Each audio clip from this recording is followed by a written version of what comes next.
Ini adalah contoh serangan penyakit embun bulu pada tanaman pare umur 45 hari. Contoh serangannya seperti ini, pada daunnya dia seperti gosong-gosong. Kalau dibalik bagian bawahnya nanti terlihat seperti ada bulu-bulu halusnya. Itu adalah cendawan embun bulunya ada di situ. Nah, untuk tanaman pare yang diserang pun hasilnya juga tidak jadi sempurna karena dia proses fotosintesisnya tidak sempurna, hasilnya seperti ini, bengkok-bengkok, tidak ada yang lurus, bengkok-bengkok, dan jumlah produksinya pun sedikit, tidak sebanyak yang tidak terserang.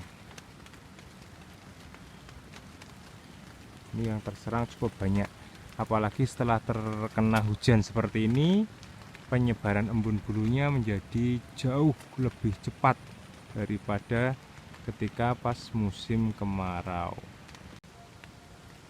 Nah, ini untuk tanaman yang harusnya normalnya seperti ini, daunnya masih bersih. Itu ada yang kena daun mildew tapi belum begitu parah, tidak separah yang tadi. Nah, untuk yang normalnya tuh harusnya kalau varietas lipa produksinya bisa bagus, lurus-lurus, lurus, dia lurus, panjang dan besar.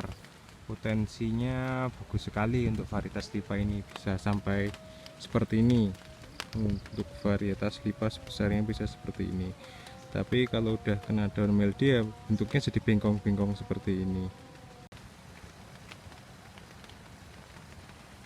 Ini adalah hasil dari proses penyemprotan fungisida untuk mengendalikan penyakit daun mildew.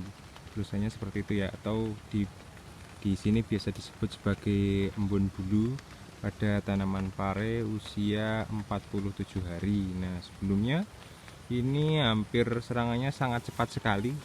Begitu kena terinfeksi dia nyebarnya cepat sekali.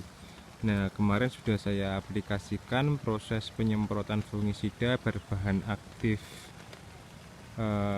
Propinep. Saya rotasikan dengan bahan aktif Mancozeb.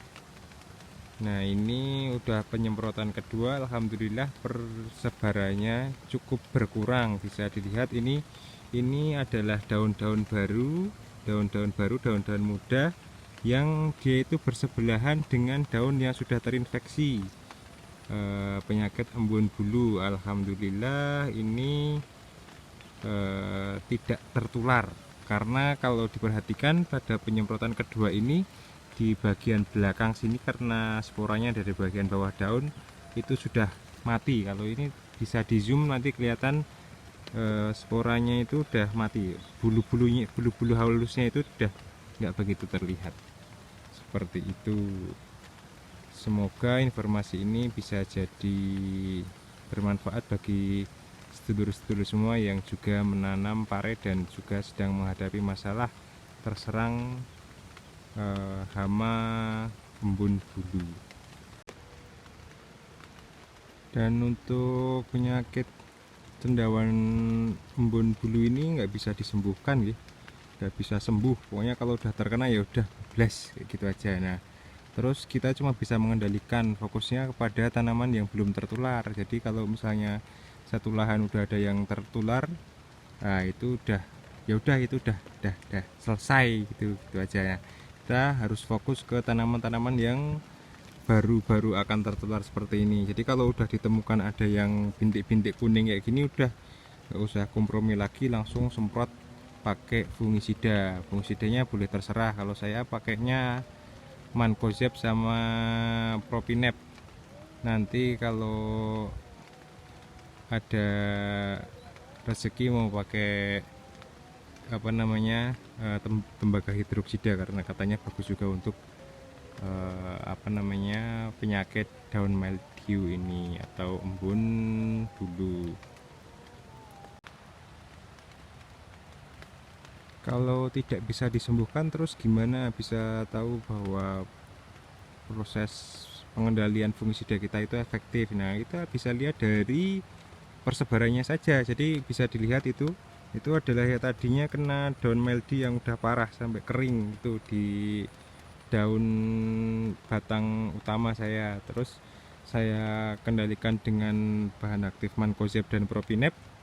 Nah, bisa dilihat di yang masih muda apakah dia tersebar atau tidak, seperti itu. Jadi misalnya ini kena embun bulu parah seperti itu, tapi dia tidak menyebar ke tanaman yang lain.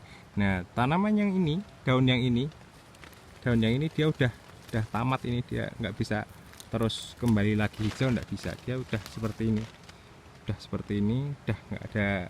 Itu biasanya saya rompesi, biasanya nanti saya rompes sampai bersih yang seperti itu, karena dia untuk produksi nutrisi juga sudah tidak bagus, jadi dia itu sudah malah menghambat. Jadi biasanya nanti saya rompes sampai bersih. Berarti kalau ada dalam satu lokasi, satu daerah tanamannya kok yang muda-muda udah terserang seperti ini, berarti kemarin pas nyemprot itu tidak efektif.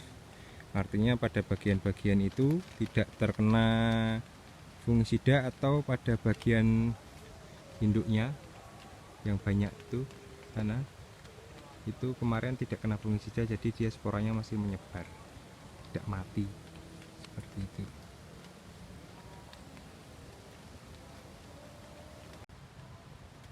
Cendawan daun mildew ini salah satu pencegahannya bisa dilakukan dengan merompes daun-daun yang paling bawah dekat dengan tanah, karena itu daun-daun yang paling dekat dengan kelembaban. Ini mesti daun mildew itu keluarnya dari bawah, dari sini nih. Ini dari daun-daun yang dekat dengan tanah ini seperti ini.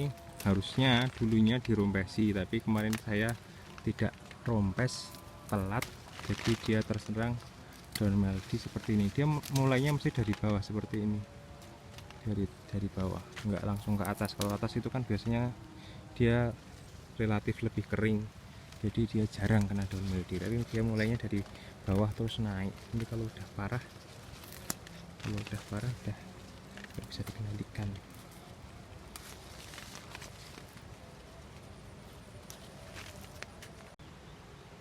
Daun-daun yang sudah terinfeksi seperti ini biasanya saya ambil, karena dia nanti masih membawa spora. Kalaupun tidak membawa spora, udah mati sporanya karena udah kena fungisida, dia udah nggak produktif lagi, dia udah nggak bagus untuk memproduksi nutrisi untuk diisi ke buah seperti itu, atau untuk pembungaan. Biasanya saya ambil, nanti dikumpulkan, masukkan ke bagor, bawa pulang, bakar.